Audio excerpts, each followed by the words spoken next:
All right, good people. We are on measurement lesson 7. So we've been talking about how scale factor is related to area. That was the last day. So logically, we are now moving into volume. So how does scale factor affect volume?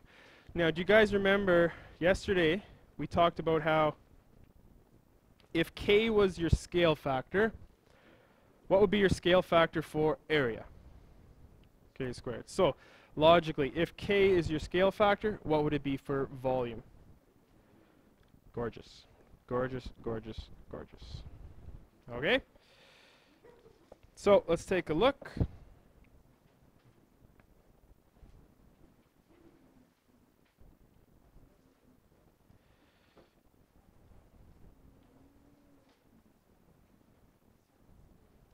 So surface area, we've already done area. So our area is the same, so we'll skip that one. And we'll go to volume. This is the one we want. The bottom chart, this is the one we want.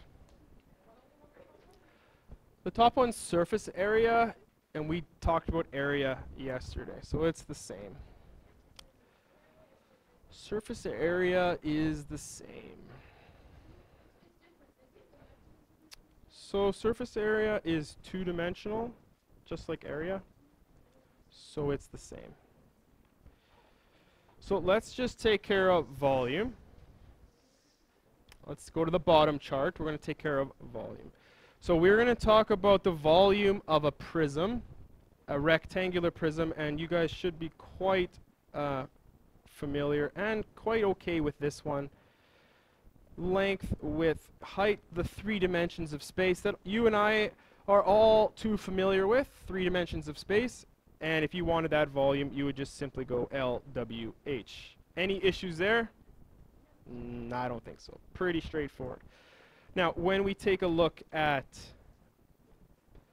shape A, you can see they're finding the volume. 3 times 5 times 1. That, of course, is 15. All right. So the linear scale factor is K. They're telling you that it's 2-to-1 ratio, or pretty much just 2. 2 is what you'd scale things by. So 3 becomes 6, 5 becomes 10, and 1 becomes 2. You have to scale each dimension separately. When you go ahead and multiply 6 by 10 by 2, you get 120. They want you to compare the old to the new. Okay, so you can see that ratio, new over old, 120 over 15, and you get 8. Why is it 8? Because 8 is 2 cubed. It's your linear scale factor cubed. If you don't know why that's happening, just think about this. What did we do to this one? We times it by 2. What did we do to this one? Times it by 2. And what do we do to this one? So altogether, you've times it by 8. Right there. Right? So it's not magic. You times each dimension by 2, so the entire volume has been scaled by 8. Okay, this first one, this 2-to-1, remember that was an enlargement because the first number is bigger than the second number. So what could you say about this second one, 1 to 6? It's a reduction. Beautiful. So you can times by 1/6. All right? So on the whiteboard here, you have 9 multiplied by 1/6. That is how you put it in your calculator. 6 multiplied by 1/6. And 12 multiplied by 1/6. These answers are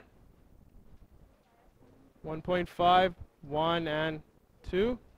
Beautiful. So the new dimensions, 1, whoops, 1.5 by 1 by 2. Okay, let's calculate the volume of the first one. 9 times 6 times 12. 648. And the new one, 1.5 times 1 times 2, 3. Okay, new over old, 3 over 648. I would put that with the math fraction.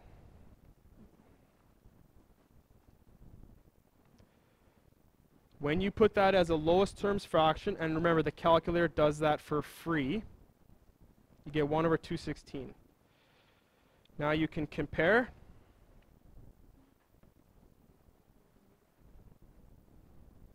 Compare the 1 over 216 to the 1 over 6. How is it related? How is it related? Remember, you're going to take k and you're going to cube it. So this 1 on the numerator, what's 1 cubed? 1. What is 6 cubed? 216. Straightforward? Okay. All right. If you had the k factor, this 1/6, make sure you put it in a bracket like this, and then you can raise it to the power 3 in the calculator. Okay? And then you would hit math, and then you would hit fraction. That's pretty straightforward on the calculator. Okay, now I'm just going to quickly do that. I'm not going to do these calculations because you get this. We've done it a few times. So if you have 3 halves, the new k value will be, okay, what's 3 cubed? 3 times 3 times 3? 27. And 2 cubed is 2 times 2 times 2? 8. So 2/3 would be 8 over 27. That 3 halves is an enlargement. This second one, this last one, is a reduction. You guys okay with that? Hey, Will, you okay with that? You want to put that phone away? Yeah. So, part B here. Volume scale factor is linear scale factor cubed. The way I write this is like this. K cubed equals new volume over old volume.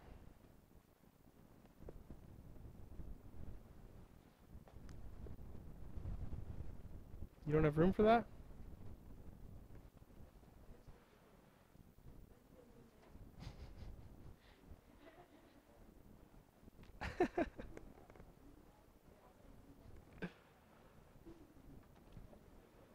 iPad Pro. Most of them.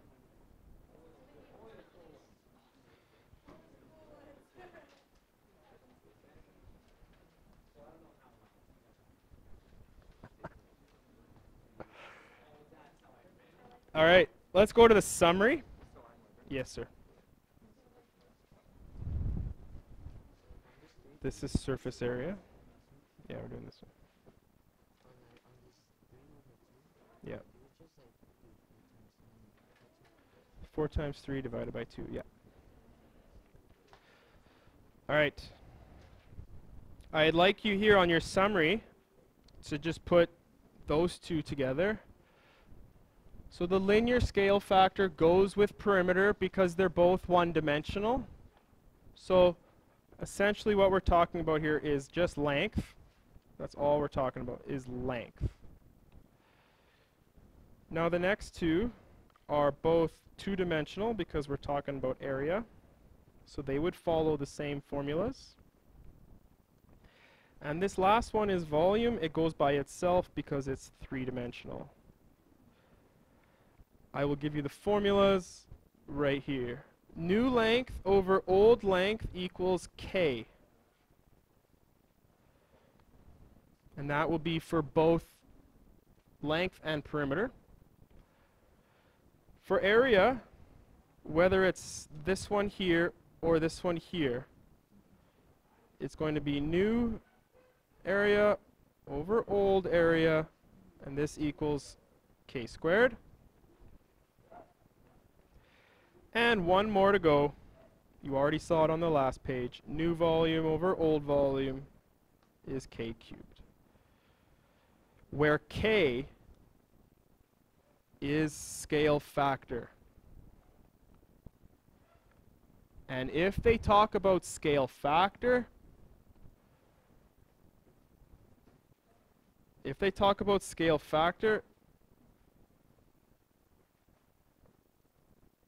it has no units. And it's for length. Okay? That's where it all comes from.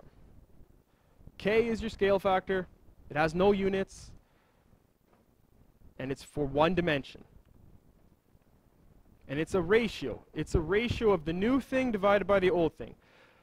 But if it's area, the new area divided by the old area, what is spit out is k squared. And then to get k, you would have to do the square root. Okay?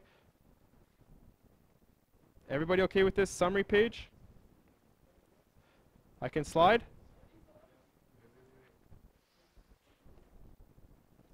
This pretty much summarizes it all. Like this page here, this is what you want to study.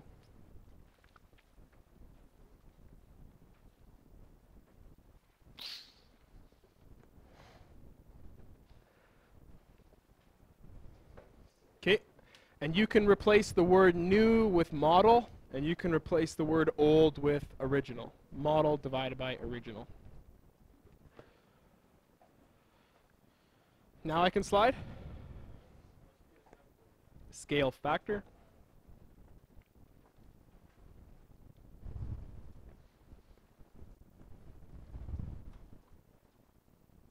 Good now? Okay.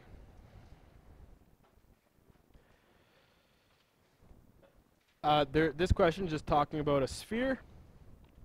You can find formulas for a sphere on your data sheet right here. You didn't get one? You can come pick it up. It's also in your workbook. Yeah, at the back. Yeah, you could. I don't. You can flip all the way. It's all the same. All good.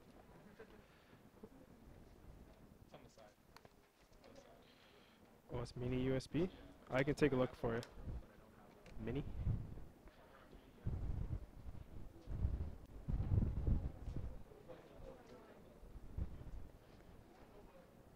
All right. So this company here, it produces globes with diameter 30 centimeters.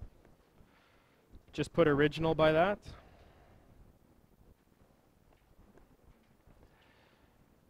Okay, and then they want to create this new thing, this model, that's 1.5 meters. They're trying to blow up this thing to a much, like it's for an advertisement. You know those big inflatable things on top of a building?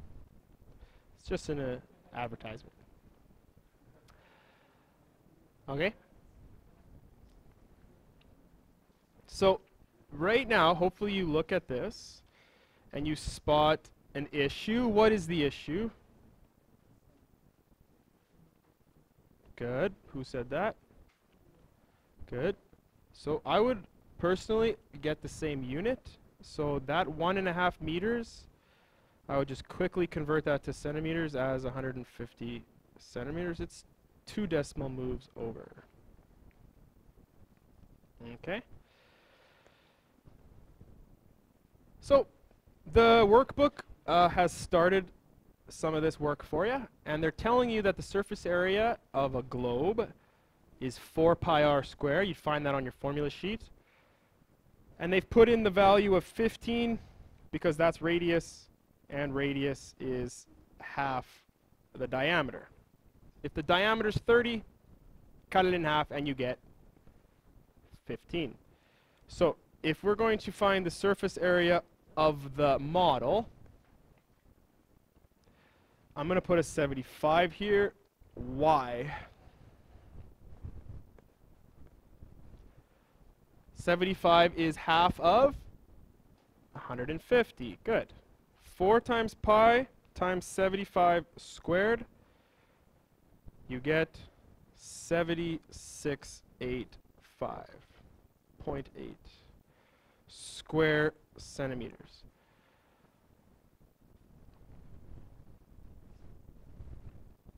This is square centimeters. This is square centimeters. That's crucial because we did a conversion. We did a conversion to make sure that our units are consistent. Now we can do the same thing for volume. Volume is 4/3 pi r cubed. 4/3 pi 75 cubed. Sometimes students have issues with this, so I will just quickly demo it on the calculator.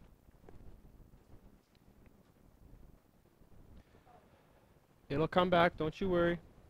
It'll come back. So for 4/3, I would hit bracket for dividing 3 bracket. For pi, I would use the pi button, second exponent here. And then for radius cubed,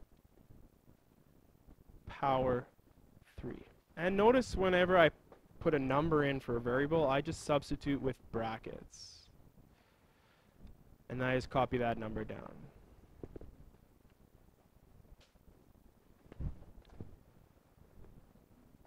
All right, so let me copy that number down. I think it was like 1767145.9. Thank you. Hi. When I showed up, it was installed. That's what they did for me. Yeah. All right. So for the next part, part B here, if you take a look at linear scale factor, remember it's new to old, right? Model to original or new to old. It's always the new thing divided by the old thing. So that was 150 centimeters to 30 centimeters. Why am I using those numbers here? Because I'm a strong reader. I see linear. And linear has to do with diameter. Okay? That 150 divided by 30 is a perfect division. 150 divided by 30 is 5. So you can replace like this. 150 to 30 is the same ratio as 5 to 1. You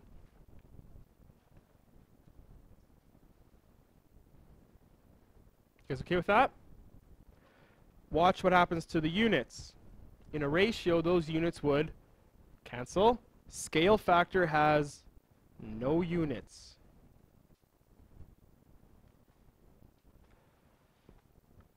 I listened to my teacher, and I know that linear scale factor is k. So surface area should be k squared. What is 5 squared? 25 to 1. This is what I should expect. So we're going to go to surface area. In my red pen, the new thing divided by the old thing. Take those two values in red and divide them.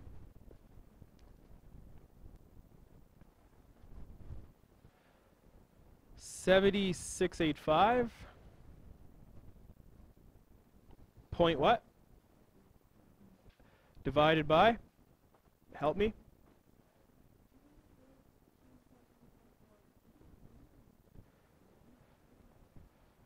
Okay.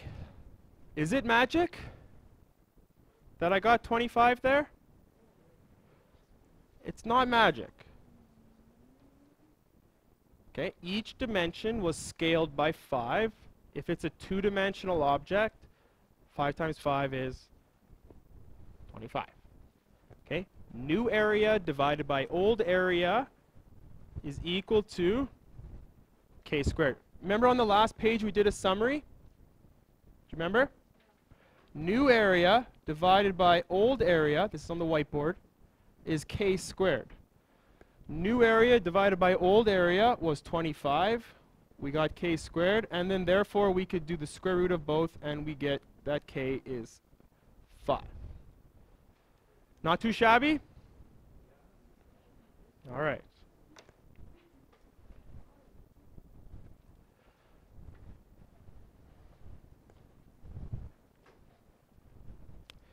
I listened to my teacher, and I know.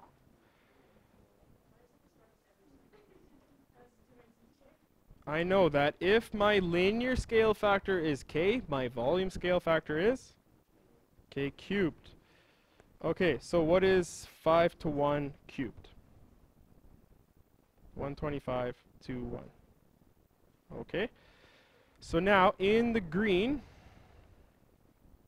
take the new volume divided by the old volume, do the 176 number divided by the 141 number, and hopefully you get really close to 125. It's only off a little bit because of rounding.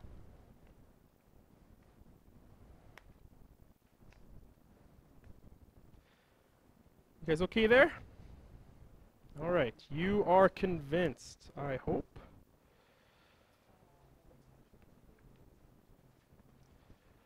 All right, so it says show how to use volume scale factor to determine linear scale factor. So you would have new volume divided by old volume. This equals k cubed. And if you wanted to find k, you would have to do the cube root of your value, k cubed, and you will get k. Okay? So that's what it looks like in symbols. In reality, if I wanted to go from volume to linear, I would take these numbers and cube root them. The cube root of 125 is 5. The cube root of 1 is 1. All right, now the next one says, how would you use the volume scale factor to determine the area scale factor? So now you want to go from volume to area. So you want to go right here. So what I would do is take that new volume ratio. I would take it to k. I would take it to k with my cube root. And then how could I get the area one? All you have to do is square it. Okay? So if you had the k cubed, just cube root it, and then you're at k in orange, and then to get area you would just square it.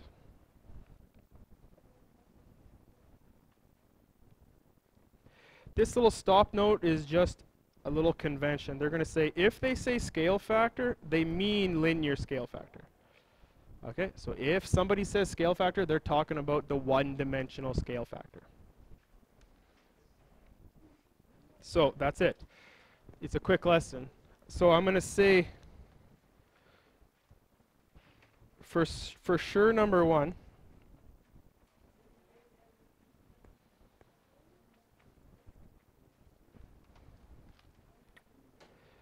I don't think it's not, to do all of this is not too much. Yeah, there's only 7 questions. So let's just do all of it.